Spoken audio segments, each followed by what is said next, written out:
குருதேவர் ஸ்ரீராமகிருஷ்ணரின் அமுத மொழிகள். மாடியில் பூஜை அறையில் நாராயண பூஜை நடக்கிறது.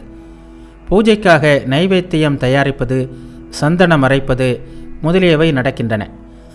ஆனால் அங்கே இறைவனை பற்றிய பேச்சே இல்லை. என்ன சமைப்பது? இன்று சந்தையில் நல்ல காய்கறி கிடைக்கவில்லையே. நேற்று அந்த காய் நன்றாக இருந்தது. அந்த பையன் என் ஒன்றுவிட்ட சகோதரன். உனக்கு அந்த வேலை இன்னும் இருக்கிறதா? நான் எப்படி இருக்கிறேன்? என் ஹரி இல்லை என்றெல்லாமாக பேச்சுக்கள் தான்.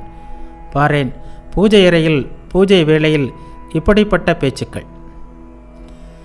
இறைவனே எல்லாமாக ஆகியிருக்கிறார் என்றால் ஏன் இவ்வளவு வேறுபாடுகள்? எங்கும் நிறைந்தவர் என்ற நிலையில் இறைவன் எல்லா உயிர்களிலும் இருக்கிறார். ஆனால் சக்தியில் வேறுபாடு உள்ளது. சில இடங்களில் வித்யா சக்தி, சில இடங்களில் அவித்யா சக்தி, சில இடங்களில் அதிக சக்தி, சில இடங்களில் குறைவான சக்தி. மனிதர்களுக்கு இடையில் வஞ்சகர்களும் போக்கிரிகளும் இருப்பதை பார்த்ததில்லையா? புலி போன்ற பயங்கர குணமுடையவர்களும் இருக்கின்றனர். இவர்களை நான் வஞ்சக நாராயணன், புலி நாராயணன் என்று கூறுகிறேன். இறைவனும் அவருடைய சக்தியும், பிரம்மமும் சக்தியும், இதை தவிர வேறு ஒன்றுமே இல்லை.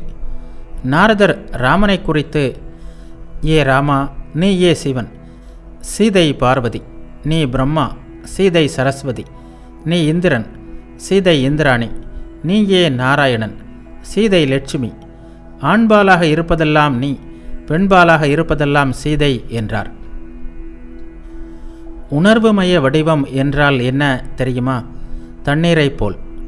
சாதனை செய்தால் இதெல்லாம் அறியலாம். நீ உருவத்தை நம்பு. நெருப்பும் அதன் சூடும் போல்.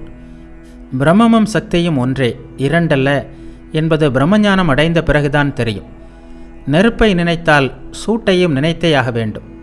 சூட்டை நினைத்தால் நெருப்பையும் நினைக்க வேண்டும். பாலும் அதன் வெண்மையும் போல், தண்ணீரும் குளிர்ச்சியும் போல் என்று சொல்லலாம். ஆனால் பிரம்மஞானத்திற்கு பிறகு மற்றொரு நிலை உள்ளது. ஞானத்தை அடுத்து விஞ்ஞானம்.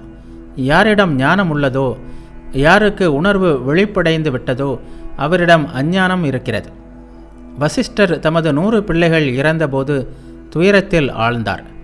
அதை பற்றி லட்சுமணன் ராமனிடம் கேட்டான். அதற்கு ராமர், தம்பி, ஞானம் அஞ்ஞானம் இரண்டையும் கடந்து செல் என்றார்.